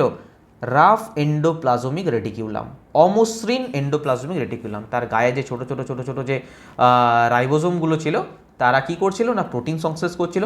সেই প্রোটিনই কিন্তু এর ভেতরে থাকে, লিকুইড টাইপের থাকে, প্রোটিন মিশে থাকে। ক্লিয়ার? যখনই সেলের মধ্যে কোনো রকম কোনো ডিস্টারবেন্স পায়, কোনো কিছু উল্টাপাল্টা হালচাল পেলো, কোনো কিছু ড্যামেজ হয়ে গেল কোনো সেল, তখনই কি হয়, বা কোনো রকম বাইরে থেকে কোনো অণুজীব প্রবেশ করে গেল, বা কোনো কিছু ড্যামেজ সেল কোনো কিছু হলো, তখনই কি হয়, এই যে লাইসোজোমটা কি হয়, লাইসোজোমটা বার্স্ট করে যায়। কি হয়ে যায়? লাইসোজোমটা বার্স্ট করে যায়, ফেটে যায়। ফেটে গিয়ে কী করে, এর ভেতরে যে উৎসেচকটা ছিল, যে ডাইজেস্টিভ এনজাইমটা ছিল, পুরোটা বাইরে চলে আসে। বাইরে আসার ফলে কি হবে, পুরো সেলটাকে নষ্ট করে দেবে, পুরো সেলটাকে পাচিত করে দেবে, পুরো সেলটাকে ডাইজেস্ট করে দেবে। এ নিজেও মরবে আর পুরো সেলটাকেও নষ্ট করে দেবে। সেই জন্য একে কি বলা হয়, সুসাইডাল ব্যাগ, বাংলায় বলা হয় আত্মঘাতী থলি। ঠিক আছে? শুধু সুসাইডাল ব্যাগ নয়, অনেক নাম আছে, ডিসপোজাল ব্যাগ আছে, অ্যাটম বোম আছে, তারপরে ক্লিনার্স আছে, অনেক কিছু নাম আছে। ঠিক আছে? কারণ এ নিজে নিজে ফেটে যায়, এবং এর যে দেখো, এটা শুধুমাত্র এটা কিন্তু ভাববে না যে এটা আমাদের ক্ষতি করার জন্য ফাটছে, তা কিন্তু নয়। বাইরে থেকে ধরো কোষের মধ্যে কিছু বিজাতীয় অণু প্রবেশ করেছে, সেখানে ধরো কোষের মধ্যে কিছু উল্টাপাল্টা কেস ঘটে গেছে, মানে ঠিকঠাকভাবে জিনিসটা হয়নি, ড্যামেজ হয়ে গেছে কোনো সেল। ঠিক আছে? সেই সেলের ক্ষেত্রে কোনো সেল ধরো আমাদের শরীরে কোনো কিছু ক্ষতি করতে পারে, সেই সব ক্ষেত্রে কিন্তু এই লাইসোজোমটা ফেটে যায় এবং সে কোষটাকে নষ্ট করে দেয়। ঠিক আছে? এই ছিল লাইসোজোম, এর বাইরে কোশ্চেন থাকবে না। লাইসোজোম থেকে আমাদের 2025-26 গ্রুপ ডিতে কী কোশ্চেন এসেছে সেটাও আমরা এখন দেখে নেব। লাইসোজোম সম্পর্কে সমস্ত কিছু এখানে তোমাদের বলে দেওয়া আছে, পড়ে নেবে সুন্দরভাবে। দেখো, ফার্স্ট কোশ্চেন বলছে, লাইসোজোম সম্পর্কে নিচের কোন উক্তিটি সঠিক? লাইসোজোম ফ্যাট সংশ্লেষ করে, লাইসোজোম পাচক এনজাইম থাকে, লাইসোজোম বৃদ্ধিবর্ধক হরমোন, লাইসোজোম প্রোটিন সংশ্লেষ। অবশ্যই পাচক এনজাইম থাকে ভাই, ডাইজেস্টিভ এনজাইম থাকে এর মধ্যে। 19/12/25 ফার্স্ট শিফটের কোশ্চেন। নেক্সট কোশ্চেন দেখো, বলছে কোষে লাইসোজোমের ভূমিকা কী? না বহিরাগত উপাদান পরিপাক করা, টু ডাইজেস্ট ফরেন ম্যাটেরিয়াল। একদম কারেক্ট, এটাই রাইট অ্যান্সার হবে। পণ্য পরিবহনের তো কাজ এ নয়, এটা তো গলগি বস্তুর কাজ। এটিপি উৎপাদন করা মাইটোকন্ড্রিয়ার কাজ, প্রোটিন সঞ্চয় করা রাফ এন্ডোপ্লাজমিক রেটিকুলাম, এদের কোনো কাজ নয়। লাইসোজোমের কাজ হচ্ছে বহিরাগত ফরেন ম্যাটেরিয়াল, যদি কিছু পার্টিকেল কিছু থাকে সেটাকে পরিপাক করে দেয়, ডাইজেস্ট করে দেয়। ওকে, চলো নেক্সট কোশ্চেন। দেখো, নেক্সট বলছে, কোষে লাইসোজোমের প্রাথমিক কাজ কি? বি অপশনটাই রাইট, বহিরাগত বস্তু জরাজীর্ণ অঙ্গাণুর পরিপাক করা। গ্রুপ ডি 23/12/2025 ফার্স্ট শিফটের কোশ্চেন। নেক্সট কোশ্চেন বলছে, কোন অঙ্গাণুকে কোষের আত্মঘাতী থলি বলা হয়? সব থেকে ইজি কোশ্চেন, লাইসোজোম হয়ে যাবে right answer. Group D 28/11/2025 third শিফটের কোশ্চেন। ঠিক আছে? তো দেখতে পাচ্ছ, যেগুলো পড়ছি সেগুলো থেকে কিন্তু কোশ্চেন তোমরা পাচ্ছ কিন্তু। নেক্সট আমরা কি পড়বো? নেক্সট আমরা গুরুত্বপূর্ণ অঙ্গাণু পড়বো, সেটা হচ্ছে মাইটোকন্ড্রিয়া। চলো, মাইটোকন্ড্রিয়ার ছবিটার দিকে একবার লক্ষ্য করো। মাইটোকন্ড্রিয়া মনে রাখবে, এটা দ্বিপর্দাবৃত অঙ্গাণু। কটা পর্দা আছে? দ্বিপর্দাবৃত। ঠিক আছে? দেখতে পাচ্ছ, এর একটা বহিঃপর্দা থাকে, একটা অন্তঃপর্দা থাকে। বাইরের দিকের একটা আবরণ আছে, বাইরের দিকের আবরণটা নিয়ে কোনো টেনশন নেই। কিন্তু ভেতর দিকে যে আবরণটা আছে, একটা জিনিস লক্ষ্য করে দেখবে, ভেতর দিকে এই কালারটা দেখায়, ভেতর দিকে আবরণটা দেখেছো একটুখানি কি করা, ভাঁজ করা, ভেতর দিকে একটুখানি ভাঁজ করা আছে। এই ভাঁজ করা এই আবরণটাকে কি বলা হয় জানো? ক্রিস্টা বলা হয়। কোনো জায়গায় ক্রিস্টি থাকে, কোনো জায়গায় ক্রিস্টা থাকে, ঘাবড়াবার কিছু নেই, এটাকে বলা হয় ক্রিস্টা। ঠিক আছে? দেখো, এই ভাঁজটার পিছনে না কারণ আছে। কেন, কি কারণ জানো? মাইটোকন্ড্রিয়ার মধ্যে না কোষে কি হয়, দেখো, কোষে কাজ করার জন্য তো শক্তি দরকার, না এনার্জি দরকার। সেই এনার্জিটা উৎপন্ন হয় কোথায় জানো? এই মাইটোকন্ড্রিয়ার মধ্যে। মাইটোকন্ড্রিয়ার মধ্যে না এটিপি উৎপন্ন হয়। তো সেই জন্য না এখানে সারফেস এরিয়াটা যাতে বাড়ে, মানে এখানে প্রেসটা যাতে বেশি পায়, সারফেস এরিয়া বাড়ানোর জন্য, এটিপি উৎপন্নের জন্য এটা ভেতর দিকে এরকম ভাঁজ হয়ে যায়। কী উৎপন্ন হয় বললাম? অ্যাডিনোসিন ট্রাইফসফেট, এডিপির ফুল ফর্ম। এটা এখানে পড়াবো না, শ্বসন যখন পড়াবো ডিটেলসে পড়াবো, ঠিক আছে? এখানে মোটামুটি জেনে রাখো এটিপি উৎপন্ন হয় এবং সেই জন্য মাইটোকন্ড্রিয়াকে বলা হয় কোষের শক্তিঘর, ঠিক আছে? কিন্তু এগুলো থেকে মেনলি এখানে প্রশ্ন আসে না। প্রশ্ন কোথা কী আসে জানো এর মধ্যে? এক তো ঠিক আছে, এর মধ্যে এনার্জি উৎপন্ন হয় কোষের শক্তিঘর বলে, এটা থেকে যদি বলে যে সর্বপ্রথম মেন ইম্পর্টেন্ট প্রশ্ন তো এটা যে দ্বিপর্দাবৃত অঙ্গাণু কোনটি, 4টে অপশন দিয়ে দেবে, কিন্তু মনে রাখবে যে মাইটোকন্ড্রিয়া দ্বিপর্দাবৃত, ঠিক আছে? শুধু মাইটোকন্ড্রিয়া নয়, এরপরও আছে, বলে দেবো তোমাদের আমি সেগুলো, এখনও পর্যন্ত দ্বিপর্দাবৃত কিছু বলিনি, মাইটোকন্ড্রিয়া বললাম। এবং এর মধ্যে কী হয় না, এনার্জি উৎপন্ন হয়, এনার্জি এখানে স্টোর হয়। থার্ড যে পয়েন্টটা, সেটা খুবই গুরুত্বপূর্ণ একটা পয়েন্ট। কী পয়েন্ট জানো? মাইটোকন্ড্রিয়া যদি অপশন দেয় এবং এখানে বলে দেয় যে স্ট্রেঞ্জ অর্গানেল, মানে অদ্ভুত চরিত্রের একটা কোষীয় অঙ্গাণু কে, কি organelle? STRANGE, strange, LLES, strange organelle মানে বিচিত্র রকমের একটা কোষীয় অঙ্গাণু। এটা কিন্তু NCERT-তে আছে, বারবার বলছি। কে? মনে রাখবে মাইটোকন্ড্রিয়াকে বলা হয় স্ট্রেঞ্জ অর্গানেলস। কেন বলা হয় জানো? মাইটোকন্ড্রিয়াকে এই জন্য বলা হয়, আমরা কি পড়েছিলাম যে ডিএনএ কোথায় পাওয়া যায়? স্যার ডিএনএ তো বলেছিলাম যে ক্রোমোজোম নিউক্লিয়াসের ভেতরে থাকে। আমরা বলেছিলাম যে রাইবোজোম কোথায় পাওয়া যায়? রাইবোজোম, স্যার রাইবোজোম তো বলেছিলাম যে যেটা অমসৃণ এন্ডোপ্লাজমীয় রেটিকুলাম আছে, এন্ডোপ্লাজমীয় রেটিকুলামের ভেতরে পাওয়া যায়। তোমরা শুনলে আশ্চর্য হবে যে মাইটোকন্ড্রিয়ার মধ্যে ডিএনএ এবং রাইবোজোম দুটো বস্তুই পাওয়া যায়, সেই জন্য একে বলা হয় স্ট্রেঞ্জ অর্গানেল। ক্লিয়ার? ভালো করে মনে রাখবে মাইটোকন্ড্রিয়ার মধ্যে নিজস্ব ডিএনএ থাকে এবং রাইবোজোম থাকে, ব্যাস। মাইটোকন্ড্রিয়া, এর বাইরে আর কিছু পড়ার প্রয়োজন নেই। মাইটোকন্ড্রিয়া থেকে কিছু কোশ্চেন এসেছিলো আমাদের গ্রুপ ডিতে, সেগুলো আমরা দেখে নেব। এখানে দেওয়া আছে সমস্ত নোট, তোমরা দেখে নেবে। দেখো মাইটোকন্ড্রিয়া থেকে ফার্স্ট কোশ্চেন, এটা কিছু না, কোশ্চেন নাম্বার চলে এসছে, এটা কিছু না। একটি কোষে দেখো অ্যাকচুয়ালি এক একটা পার্ট সাজাতে কতটা টাইম লাগে তোমরা বুঝতে পারছো, মানে এগুলো পিপিটি বানানো, এগুলো তোমাদের জন্য একটা অ্যাকচুয়ালি কী হয়, কোশ্চেন তোমরা দেখেছো যে এমনটা নয় যে চ্যাপ্টার ওয়াইজ গ্রুপ ডিতে সাজানো আছে, সেকশন ওয়াইজ আছে, ঠিক কথা, চ্যাপ্টার ওয়াইজ নেই। তো আমাকে পুরো 101টা যে শিফট আছে না, সেখান থেকে এক একটা কোশ্চেনকে খুঁজে বের করতে হয়, ঠিক আছে? খুঁজে বের করে সেগুলো ইংলিশ ভার্সন, হিন্দি ভার্সনে থাকে, সেগুলোকে সুন্দর করে তোমাদের জন্য বাংলাতে অর্থপূর্ণভাবে টাইপ করতে হয়। তারপর একটা অঙ্গাণু যে পিপিটি বানিয়েছি তার পিছনে যে কোশ্চেনগুলো যেখানে লাগা সেখানে করতে হয়, তারপরেই এটা আসে আর কি। তো আমি এটাই বলতে চাইছি, মানে ঠিক করে পড়ো তোমরা, ঠিক আছে? মানে এটা পিছনে অনেক পরিশ্রম আছে, ইজিলি যতটা ইজিলি তোমরা পেয়ে যাচ্ছ ততটা ইজিলি জিনিসটা নয় আর কি, ঠিক আছে? তো একটু ভালো করে মন দিয়ে বুঝবে, কোথাও কোনো সমস্যা হলে কমেন্টে বলবে, আমি তোমাদের অবশ্যই হেল্প করব। চলো, বলছে একটি কোষে মাইটোকন্ড্রিয়ার সংখ্যা নিচের কোনটির ওপর নির্ভর করে পরিবর্তিত হয়? এটা খুব গুরুত্বপূর্ণ একটা প্রশ্ন। যদি মাইটোকন্ড্রিয়ার কনসেপ্টটা বুঝতে পারো তবেই উত্তর দিতে পারবে। এটা গ্রুপ ডি 9/1/2026 সেকেন্ড শিফটে এসেছিল। দেখো, জীবের বয়স, কখনোই জীবের বয়স এটার উপর ডিপেন্ডেন্ট করে না। নিউক্লিয়াসের আকার না, কোষের উপস্থিতির ডিএনএ তো কখনোই নয়। অ্যান্সার হবে ডি। কেন?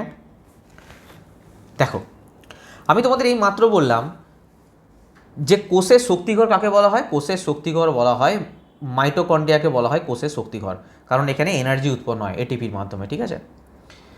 তো মাইটোকন্ড্রিয়ায় উপরে কোষের শক্তির চাহিদা সব কিছু ডিপেন্ড করছে মাইটোকন্ড্রিয়ার উপরে। তো যে কোষগুলো শারীরবৃত্তীয়ভাবে বেশি সক্রিয় থাকে, যেমন আমি যদি তোমাদের পেশি কোষের কথা বলি, আমি যদি আমাদের হৃৎপিণ্ডের যে কোষ আছে তার কথা বলি, পেশি কোষ আমাদের সবসময় অ্যাক্টিভ, এখানে বেশি পরিমাণ শারীরবৃত্তীয় কাজ হয়। যদি হৃৎপিণ্ডের কথা বলি, সবসময় চলছে আমাদের হৃৎপিণ্ড, এখানে শারীরবৃত্তীয় কাজ হতে থাকে। তো এই যে শারীরবৃত্তীয় কাজগুলো যেখানে সবথেকে বেশি হয়, সেগুলোতে কী হয়, শক্তির পরিমাণটা বেশি প্রয়োজন হয়। সেই জন্য মাইটোকন্ড্রিয়ার সংখ্যাও এই পেশি কোষে বেশি থাকে, হৃৎপিণ্ডে বেশি থাকে। সেই জন্য উত্তর এটা হলো কোষের শারীরবৃত্তীয় সক্রিয়তা, যেখানে আমার সক্রিয়তা বেশি আছে, শারীরবৃত্তীয় সক্রিয়তা বেশি আছে, যেখানে আমার অ্যাক্টিভিটি বেশি হয়, সেখানেই কিন্তু আমার এই মাইটোকন্ড্রিয়ার সংখ্যাও বেশি থাকবে। যেখানে ধরো সাপোজ আমি বলছি আমাদের নাক, আমাদের কান, এখানেও ধরো সেল দিয়ে তৈরি, তার মধ্যে ধরো সব কিছু রয়েছে, এখানেও সমস্ত কিছু রয়েছে। তো ওখানে যে পরিমাণ মাইটোকন্ড্রিয়া থাকবে, আমাদের হৃৎপিণ্ডের কোষে সেই পরিমাণ মাইটোকন্ড্রিয়া থাকবে কি না? অবশ্যই বেশি থাকবে। আমাদের পেশি কোষে কি সেরকম মাইটোকন্ড্রিয়া থাকবে? না, অবশ্যই বেশি থাকবে।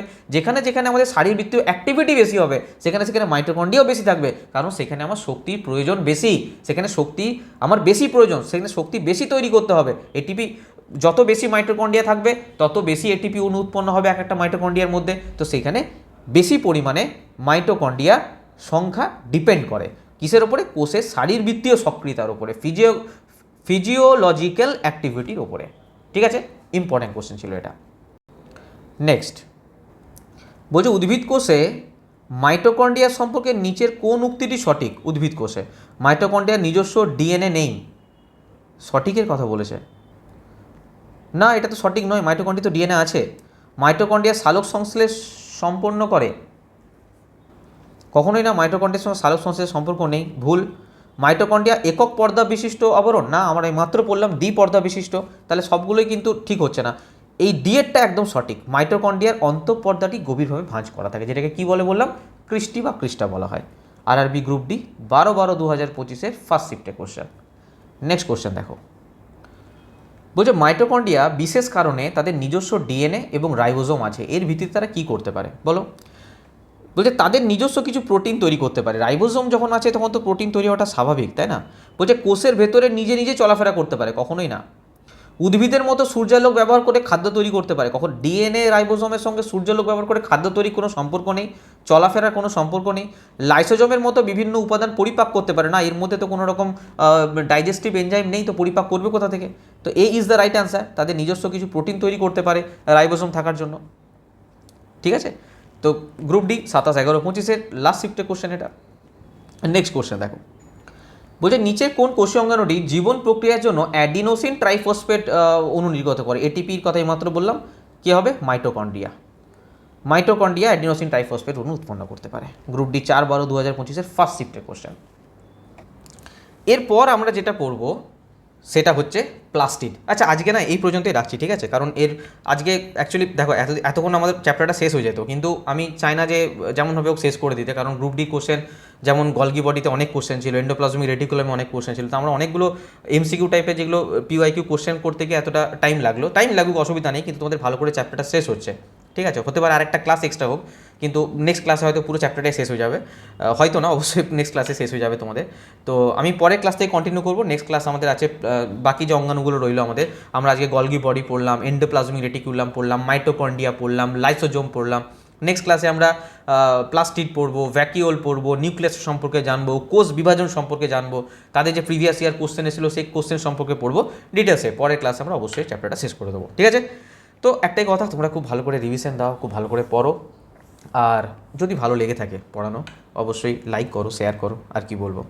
আচ্ছা, আমাদের যে বইগুলো, সেই বইগুলোর সম্বন্ধে আমি জাস্ট 1 মিনিট বলে নিই। এই হচ্ছে আমাদের 2026-এর নতুন বই, ম্যাথামেটিক্স এবং সায়েন্সের। 2024-25 যত এক্সাম হয়েছে একদম শিফট ওয়াইজ বই, যত এক্সাম হয়েছে গ্রুপ ডি ছাড়া, গ্রুপ ডির জন্য বই তৈরি হচ্ছে তোমাদের, খুব তাড়াতাড়ি গ্রুপ ডির বই চলে আসবে ম্যাথ সায়েন্সের জন্য। সেটা বাদ দিয়ে যত এক্সাম হয়েছে পুরো শিফট ওয়াইজ, প্রত্যেকটা কোশ্চেন সম্পূর্ণ বাংলা ভাষা এখানে রাখা হয়েছে, ম্যাথামেটিক্স এবং সায়েন্স, ঠিক আছে? এবং শুধুমাত্র এটা নয়, 2016-22 যারা বই চাইছিলে চ্যাপ্টার ওয়াইজ বই, সেই বইও কিন্তু অ্যাভেলেবেল হয়ে গেছে, ঠিক আছে? নেওয়ার জন্য সিম্পল এই নাম্বারে হোয়াটসঅ্যাপ করবে তোমরা, এখানেই কিউআর কোড পাঠানো হবে। প্রাইসগুলো তোমরা জানো, ম্যাথে 680 টাকা, সায়েন্সের 532 টাকা, দুটো একসঙ্গে নিলে 50-60 টাকা মতো ডিসকাউন্ট করে দেবো। আর এগুলোর প্রাইস বলে দেবো, কিছু চেঞ্জ হয়েছে, আমাকে এই নাম্বারে হোয়াটসঅ্যাপ করবে বা কল করবে, আমি তোমার ডিটেলস বলে দেবো, ঠিক আছে? এখানে কিউআর কোড দেবে, এই নাম্বার হোয়াটসঅ্যাপ যখন করবে, পেমেন্ট করে স্ক্রিনশট দিয়ে ডাইরেক্ট ওখানে অর্ডার করতে পারো, অথবা আমাদের অ্যাপ্লিকেশন ইনস্টল করে ওখান থেকে সিম্পল বুক সেকশনে গিয়ে অর্ডার করবে, ঠিক আছে? টেলিগ্রামে যুক্ত থাকো, সমস্ত আপডেট পাবে। টেলিগ্রামে বারবার যুক্ত থাকি কেন বলছি, কারণ এখন যত অ্যান্সার কি বেরোচ্ছে, নতুন নোটিশ বেরোচ্ছে, সব কিছু আমি টেলিগ্রামে দিয়ে দিই কিন্তু, ঠিক আছে? আর যারা বারবার কোর্সের কথা বলছো না, আমি তোমাদের সিম্পল একটা কথা বলে দেখো, কোনো রকম কোনো কোর্স এই মুহূর্তে গ্রুপ ডির জন্য নেই। আমি এখানে পড়াচ্ছি, তোমরা এখানেই পড়ো, কোনো রকম এরকম ফ্রি ব্যাচ পড়ো, ঠিক আছে? এখন এই মুহূর্তে কোনো কোর্স নেই, পরবর্তীকালে কী হবে না হবে সেটা পরের ব্যাপার, এই মুহূর্তে কোনো কোর্স নেই। যদি কেউ চাইছো স্যার আমি কোর্সে অ্যাডমিশন নেবো, তাহলে অর্জুন ব্যাচ নিতে পারো, একদম best batch. Group D, NTPC, LP, technician, RPF, যেই সমস্ত কিছু এই ব্যাচের মধ্যে কভার হয়ে যাবে, সমস্ত কিছু এই ব্যাচের মধ্যে পড়ানো আছে, ঠিক আছে? যদি মনে করো স্যার আমি আলাদা ব্যাচ নেবো, শুধু সায়েন্সের ব্যাচ নেবো, তো সায়েন্সের ব্যাচ শুধু নিতে পারো, 399 টাকা মাত্র প্রাইস আছে। ম্যাথামেটিক্সের ব্যাচ নিতে পারো, রিজনিংয়ের ব্যাচ নিতে পারো, বা জেনারেল অ্যাওয়ারনেসের ব্যাচ নিতে পারো, সব আলাদা আলাদা করে ব্যাচ কিন্তু অ্যাভেলেবেল আছে, ঠিক আছে? আমাদের সিম্পলি এই এক্সাম গ্রাভিটি অ্যাপ্লিকেশনই যাবে, এখান থেকে ডাইরেক্ট তোমরা পারচেস করে নেবে, অথবা এই নাম্বারে তোমরা যোগাযোগ করবে, ঠিক আছে? চলো নেক্সট ক্লাসে আমরা তারপর থেকে কন্টিনিউ করবো। তোমরা অবশ্যই এগুলো ভালো করে রিভিশন দাও, আর যদি কোথাও কোনো রকম কোনো কোশ্চেন থাকে আমাকে কমেন্ট বক্সে জানিও। কোশ্চেন থাকলে অবশ্যই আমি পরের দিন ক্লাসে হলেও বলবো, কমেন্ট বক্সে আমি তোমাদের উত্তর দিয়ে দেবো। আর যদি ভালো লাগে সেটা অবশ্যই জানিও। ওকে, আজকের মতন বাই।